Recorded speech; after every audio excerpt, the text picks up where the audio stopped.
کی طالبان ان کا عنوان ہے توبہ کی فضیلت. وہ اپنی تقریر پیش کریں. السلام علیکم ورحمۃ اللہ وبرکاتہ. الحمدللہ رب العالمین والصلاة والسلام علی رسولہ الکریم. اما بعد فقد قال اللہ تبارک وتعالی فی القرآن المجید والفرقان الحمید اعوذ باللہ من الشیطان الرجیم بسم اللہ الرحمن الرحیم. وتوبوا إلى الله جميعا أيها المؤمنون لعلكم تفلحون. محترم صدر جلسہ، مہمان خصوصی، ناظم صاحب، ذمہ داران مدرسہ، مہمانان اعزاز اور میری دینی ماؤں اور بہنوں، آج کے اس سالانہ جلسے میں میری تقریر کا عنوان ہے توبہ کی فضیلت. ابن آدم گناہوں کا پتلا ہے، اس سے ہر وقت چھوٹے بڑے گناہ سرزد ہوتے رہتے ہیں. انسان سے غلطی ہو تو اس کے فوراً اپنے رب کی طرف رجوع کرنا چاہیے. توبہ کی اہمیت کا اندازہ اس بات سے لگایا جا سکتا ہے کہ اللہ تعالیٰ نے قرآن مجید میں ارشاد فرمایا وَتُوبُوا إِلَى اللَّهِ جَمِيعًا أَيُّهَا الْمُؤْمِنُونَ لَعَلَّكُمْ تُفْلِحُونَ. اے مومنوں، تم سب کے سب اللہ سے توبہ و استغفار کرو تاکہ تم کامیاب ہو جاؤ. اور توبہ کرنے سے گناہ نیکیوں میں بدل دیے جاتے ہیں، جیسا کہ اللہ تعالیٰ کا ارشاد ہے إِلَّا مَن تَابَ وَآمَنَ وَعَمِلَ عَمَلًا صَالِحًا فَأُولَٰئِكَ يُبَدِّلُ اللَّهُ سَيِّئَاتِهِمْ حَسَنَاتٍ وَكَانَ اللَّهُ غَفُورًا رَحِيمًا. جو لوگ توبہ کرے، ایمان لائے اور نیک کام کرے تو ایسے لوگوں کے گناہوں کو اللہ تعالیٰ نیکیوں میں بدل دے گا. بے شک اللہ تعالیٰ بڑا معاف کرنے والا، بڑا مہربان ہے.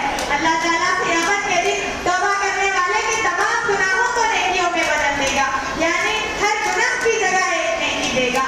میری دینی ماما اور بہنوں، توبہ کا مطلب یہ نہیں کہ صرف زبان سے توبہ کے الفاظ ادا کر لو اور انہیں بار بار دہراتے رہو، بلکہ توبہ کا مطلب یہ ہے گناہوں اور غلطیوں پر شرمندگی محسوس کرو، گناہوں کو بالکل چھوڑ دو، دوبارہ کبھی چھوٹا یا بڑا گناہ نہ کرنے کا پکا ارادہ کر لو، گناہوں کو چھوڑ کر نیک اعمال کرنے لگو، یہاں تک کہ توبہ کے بعد آپ کی حالت پہلے سے بہتر ہو جائے. جیسا کہ اللہ تعالیٰ کا حکم ہے فَمَن تَابَ مِن بَعْدِ ظُلْمِهِ وَأَصْلَحَ فَإِنَّ اللَّهَ يَتُوبُ عَلَيْهِ إِنَّ اللَّهَ غَفُورٌ رَحِيمٌ. جو شخص اپنے گناہ کے بعد توبہ کر لے اور اصلاح کر لے تو اللہ تعالیٰ اس کی توبہ قبول فرماتا ہے. بے شک اللہ تعالیٰ بڑا مغفرت کرنے والا، بڑا مہربان ہے. معزز سامعین و سامعات، اللہ تعالیٰ کا یہ وعدہ ہے کہ جو کوئی نادانی اور بے وقوفی میں کسی گناہ کا ارتکاب کر لے اور اس پر شرمندہ ہو اور اللہ کے حضور توبہ کر لے تو اللہ تعالیٰ اس کی توبہ ضرور قبول فرماتا ہے. مگر جو آدمی گناہ پر گناہ کرتا رہتا ہے، اپنے گناہوں پر کبھی شرمندہ نہیں ہوتا اور جب موت اس کے آنکھوں کو نظر آنے لگتی ہے اور زندگی سے مایوس ہو جاتا ہے تو کہتا ہے اے اللہ میں توبہ کرتا ہوں، تو ایسی توبہ کی اللہ کے نزدیک کوئی قیمت نہیں. یہی وجہ ہے کہ جب فرعون نے اپنے آنکھوں سے موت کو دیکھ لیا اور کہنے لگا میں اس اللہ پر ایمان لا لیا جس کے علاوہ کوئی معبود نہیں، جس پر بنی اسرائیل ایمان لائے، اور اعلان کرتا ہوں کہ میں مسلمان ہوں. تو اللہ تعالیٰ نے اسے جواب دیا اب تک تو تم نافرمانی کرتے رہے اور زمین میں فساد پھیلاتے رہے، اور جب موت نے ہاتھ پہنچا ہے تو ایمان کا اعلان کر رہے ہو، اب تمہارے توبہ کا کوئی فائدہ نہیں. معزز سامعین و سامعات، ان آیات کا حدیث سے معلوم ہوا کہ توبہ کرنے والا ابھی اپنے زندگی کی امید رکھتا ہے تو اس کی توبہ قبول ہوگی، لیکن روح جب حلق میں آ کر اٹک جائے اور فرشتوں کو اپنے آنکھوں کے سامنے پائے تو اس وقت بھی توبہ اللہ کے نزدیک مقبول نہیں. معزز سامعین و سامعات، ذرا غور کیجیے، یہ ہمارے معصوم رسول اللہ صلی اللہ علیہ وسلم جن کے اگلے پچھلے تمام گناہ معاف ہیں، اس کے باوجود وہ اپنے رب سے ایک دن میں 100 مرتبہ بخشش طلب کرتے تھے. نبی کریم صلی اللہ علیہ وسلم کا یہ مبارک عمل ہمیں توبہ میں جلدی کرنے کا احساس دلانے کے لیے ہے. جب گناہ اللہ رب العزت کے حقوق میں حق تلفی کے سبب ہو اور اس کا تعلق کسی بندے کے حق تلفی سے نہ ہو تو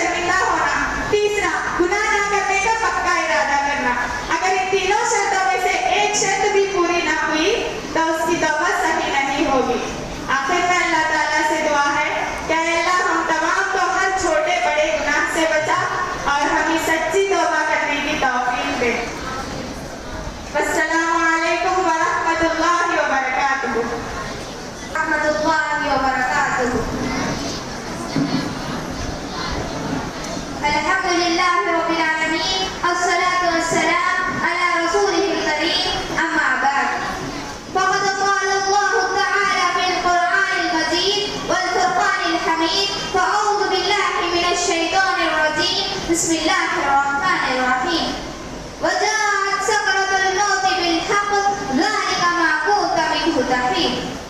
محترم صدر جلسہ، مہمان خصوصی، ناظم صاحب، ذمہ داران مدرسہ، مہمانان نظام، معلمات مدرسہ اور میری دینی ماں اور بہنوں، آج کے سالانہ اجلاس میں میری تقریر کا عنوان ہے موت کی حقیقت. ذرا تصور کیجئے کہ آپ کے سامنے سفید چادروں میں ایک لاش پڑی ہوئی ہے، بے حس، بے حرکت اور بے جان ہو کر. لوگ اسے گھیرے ہوئے ہیں، غسل دینے، کفن پہنانے اور دفنانے کی تیاریاں ہو رہی ہیں. ذرا سوچیں یہ کسی اور کی نہیں بلکہ خود اپنی ہی لاش ہے. تو اس حالات اور سخاوت کے لیے ہماری کیا تیاری ہو رہی ہے؟ کہا جاتا ہے کہ حضرت داؤد علیہ السلام نے کسی اجنبی شخص کو اپنے گھر میں دیکھ کر کہا کہ تم کون ہو، یہاں کیسے ہے؟ تو اس نے کہا میں وہ ہوں جو بادشاہوں سے خوف نہیں کھاتا اور کسی بھی مسجد محلوں میں داخل ہونے سے مجھے کوئی روک نہیں سکتا اور میں کبھی بھی کسی کی رشوت قبول نہیں کرتا. تو داؤد علیہ السلام نے کہا تب تو تم ملک الموت ہو. موت کا کڑوا خون ہر ایک کو پینا ہے. حکومت و سلطنت، مال و دولت، شان و شوکت ہر ایک کو چھوڑ کر جس طرح دنیا میں آئے تھے اسی طرح یہاں سے لوٹ کر جانا ہے. موت کا الارم، موت کا وقت متعین ہے، اپنے وقت سے پہلے نہیں آتی، جب وقت ہوتا تو نہیں ٹلتی، بتا کر نہیں آتی بلکہ اچانک حملہ کر لیتی ہے. موت کی بے شمار نشانیاں ہیں. عقلمند انسان وہ ہے جو موت کو اپنے سرحانے دیکھنے سے پہلے اس کی نشانیوں سے عبرت حاصل کر لیتا ہے. عائشہ رضی اللہ عنہا سے روایت ہے کہ نبی کریم صلی اللہ علیہ وسلم کی وفات کا وقت تھا. آپ کے سامنے پانی سے بھرا ہوا ایک پیالہ رکھا ہوا تھا. آپ اپنا مبارک ہاتھ اس میں داخل کر کر چہرے پر پہنے ہوئے فرماتے لا الہ الا اللہ ان للموت سکرات، اللہ کے سوا کوئی معبود برحق نہیں، یقیناً موت کی سختیاں ہیں. یہ حالات تھی آپ صلی اللہ علیہ وسلم کی، حالانکہ آپ مخلوق میں سے سب سے زیادہ افضل اور انبیاء کرام میں سے اللہ تعالیٰ کو سب سے زیادہ محبوب تھے. تو لہٰذا غور کیجیے میری بہنوں، وقت وقت آپ کی اور میری حالت کیا ہوگی اگر سید البشر، خاتم الانبیاء، شافع محشر، نبی رحمت صلی اللہ علیہ وسلم کو موت کی سختیوں کا احساس ہو رہا تھا تو کوئی اور ایسا موت کی سختیوں سے کیسے بچ سکتا ہے؟ معزز سامعین و سامعات، موت کے ساتھ ساتھ سکرات موت کو بھی یاد کرنا، کیونکہ لمحہ آسان نہیں ہوتا بلکہ انتہائی مشکل اور زندگی کا سب سے سخت لمحہ ہوتا ہے.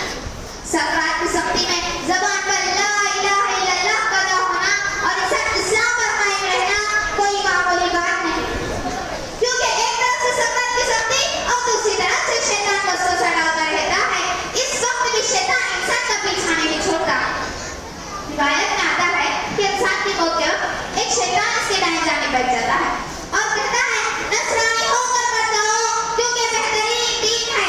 اس کی تشریح میں اہل علم فرماتے ہیں کہ اس وقت بھی شیطان کی کوشش ہوتی ہے کہ اس کو گمراہ کر دے یا اسے توبہ کرنے سے روک دے یا اللہ کی رحمت اس کی نظر میں ناپسندیدہ بنا دے یا اللہ کی رحمت سے اسے مایوس کر دے تاکہ اس کا برا خاتمہ ہو. جب تک سانس باقی رہے گی شیطان کا فتنہ باقی رہے گا. جن کی زبانوں پر ہمیشہ اللہ تعالیٰ گالی گلوچ کا سلسلہ جاری رہتا ہے، غیبت تنقید سے جن کی زبان ہمیشہ تر رہتی ہے، کل وہ سکرات میں ہوں گے تو ان کا حال کیا ہوگا؟ کیا ان کی زبان سے کلمہ توحید جاری ہو سکے گا؟ حقیقت یہ ہے کہ جو شخص اپنی زندگی میں اللہ اس کے رسول کی اطاعت کرے، جو شخص اپنی زندگی میں نیکی پر ثابت قدم رہیں گے کل وہ سکرات میں بھی نیکی پر ثابت قدم رہیں گے، اور جو اپنی زندگی میں اللہ اس کے رسول کی اطاعت سے منہ موڑیں گے ان کے لیے سکرات کا فتنہ بہت سنگین ہوگا. کامیاب وہی ہے جسے اللہ محفوظ کرے. یہ ضرورت اس بات کی ہے کہ ہم خواب غفلت سے بیدار ہو جائیں. موت کو یاد کر کے اپنے دل کو اللہ کی آگ سے آباد کریں. اس سے پہلے کہ وقت آ جائے کہ انسان بیمار ہو جائے یا کسی حادثے کا شکار ہو جائے.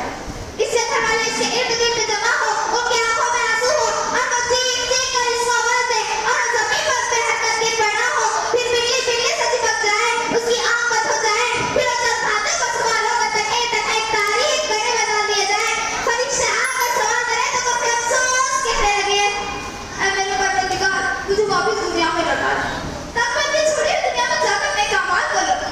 لیکن اس وقت جس کو پکارنا اسے کوئی فائدہ نہیں پہنچائے گا.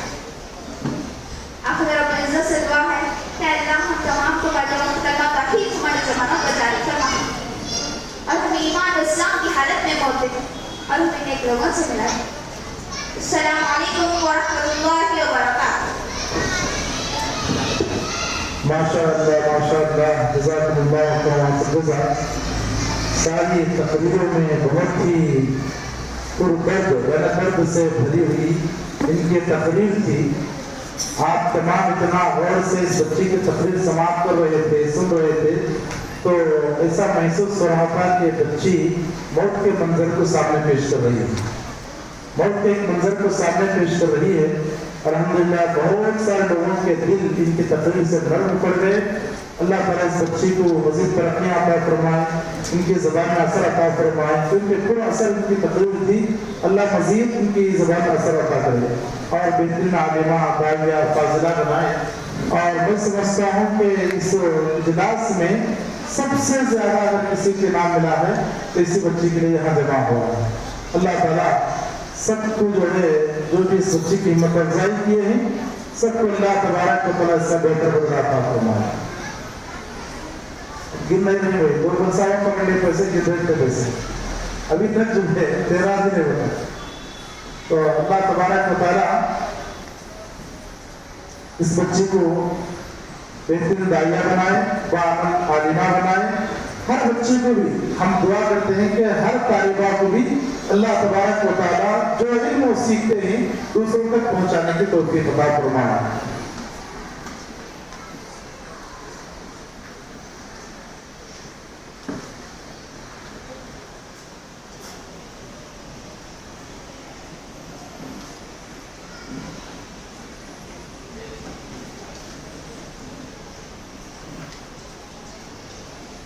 الحمدللہ 40 پر 6 ہے 4,650 روپے الحمدللہ ان کے لیے جو ہے رقم جمع ہوئی ہے۔ 4,600 روپے معمولی رقم نہیں ہے، الحمدللہ اچھی رقم ہے۔ اللہ تبارک و تعالیٰ اس بچے کی ان پیسوں کا صحیح استعمال کرنے کی توفیق عطا فرمائے۔